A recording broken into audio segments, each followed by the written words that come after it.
Hello everybody, this is Naya from DoSpace, and this is the history of Android. This presentation will be on our website in PDF form, so let's get started. And again, I am trying out this new format, so it's going to take me a little bit to get used to this. So let's get started. What is Android? Android OS is a Linux-based mobile operating system that primarily runs on smartphones and tablets. The Android format includes an operating system based upon the Linux kernel, a GUI, a web browser, and end-user applications that can be downloaded. Although the initial demonstrations of Android featured a generic query smartphone and large VGA screen, the operating system was written to run on relatively inexpensive handset with conventional numeric pads. Android was released under the Apache v2 open source license. This allowed for many variations of the OS to be developed for other devices such as gaming consoles and digital cameras. Android is based on open source software, but most Android devices come pre-installed with a suite of proprietary software such as Google Maps, YouTube, Google Chrome, and Gmail. Now, Android began its life as a Palo Alto space startup company called Android Inc. in 2003. Originally, the company set out to develop an operating system for digital cameras, but it abandoned those efforts in lieu of reaching a broader market. Google acquired Android Inc. and its key employees in 2005 for at least $50 million. Google marketed the early mobile platform to handset manufacturers and mobile carriers, with its major benefits as flexibility and upgradability. In 2009 was the introduction of Android 1.5 Cupcake. This was the first major Android update. Not only did it get a new version number, but it was the first to use Google's naming scheme too. And it was pretty yummy, the namings. The Cupcake was significant for a number of reasons, but the most important is probably that it was the first version of Android to have an on-screen keyboard. Before that, manufacturers had to include physical keyboards on their devices. In that year, the Donut was released, and it was a pretty big update, much bigger than the 0.1 version, which the number suggests. For example, Donut brought Android to millions of people by adding support for CDMA networks such as Verizon, Sprint, and another of big networks in Asia. Also in that year was the Eclair. While the updates to Android were so far the most important, there was still incremental refinements of the same operating system. Around a year after Android was released, the Eclair made its debut, bringing some massive changes to the operating system, which are still being used today. In 2010, Froyo was first released, and it proved why it was an advantage to have a Nexus phone. The Nexus 1, which was the first Nexus phone to be released, was also the first phone to be given to get the Android Froyo treatment. It was also aimed to be a more refined Android experience, offering users 5 home screen panels instead of 3, and showing off a redesigned gallery app.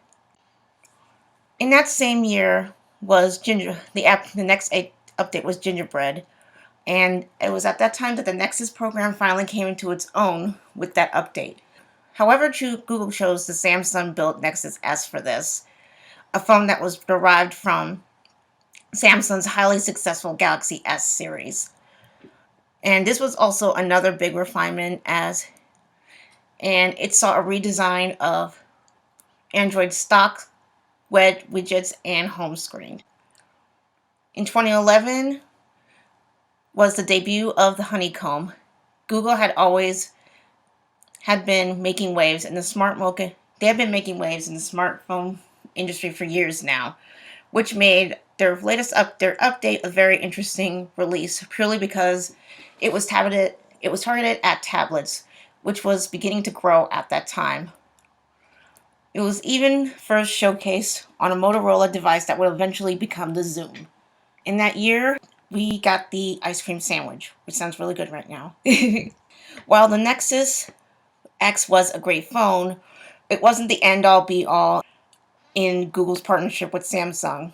However, the two paired up once again for the release of the Galaxy Nexus, which showcased the ice cream sandwich, and it brought over many of Honeycomb's features over to the new system.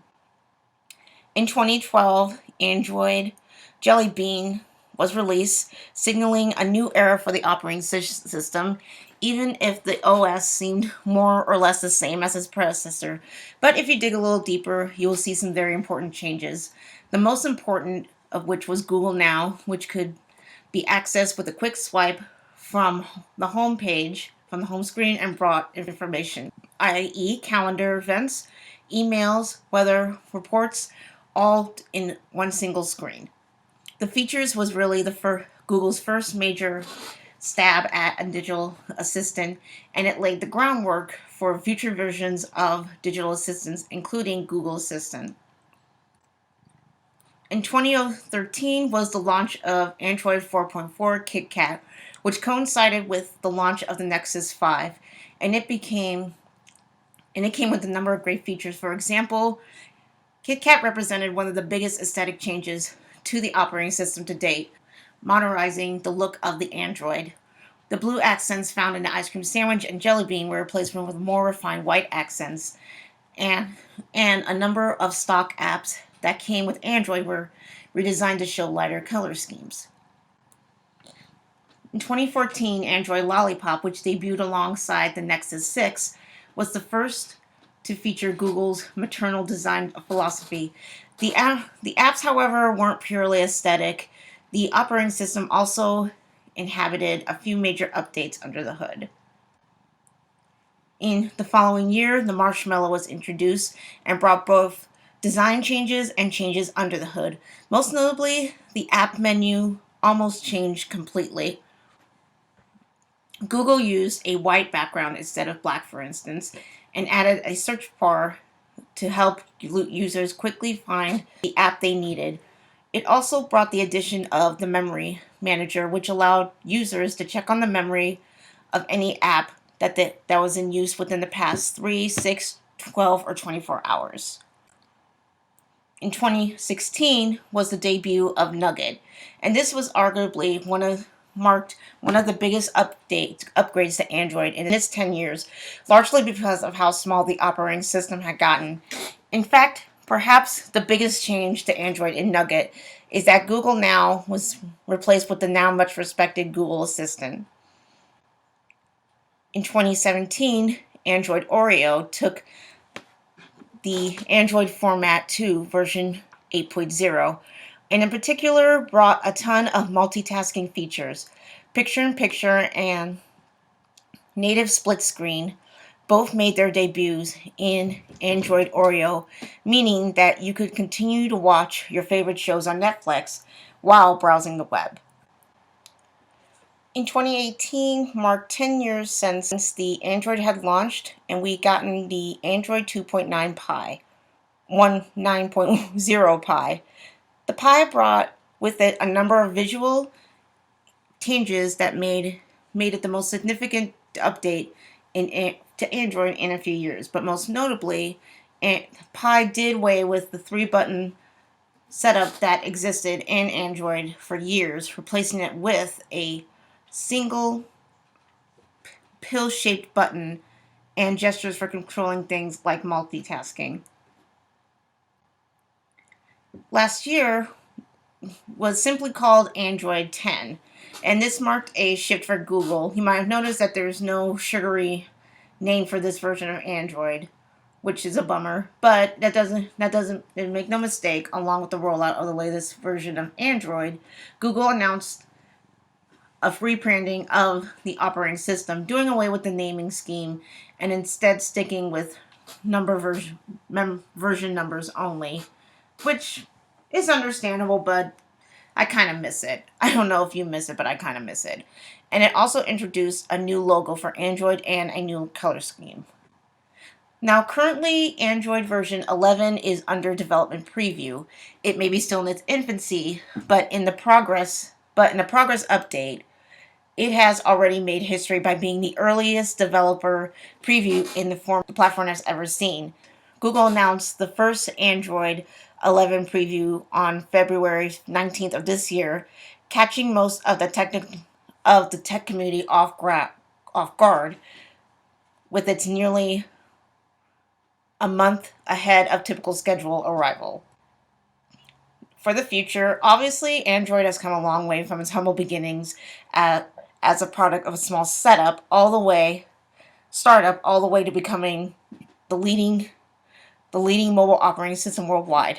This just shows that Google is extremely committed to furthering the development of Android and has even tried to extend the mobile and tablet OS to other devices, including Android TV, Android Audio, and Wear OS. That flexibility, combined with yearly updates, will ensure that Android will remain the leader in this industry for years to come.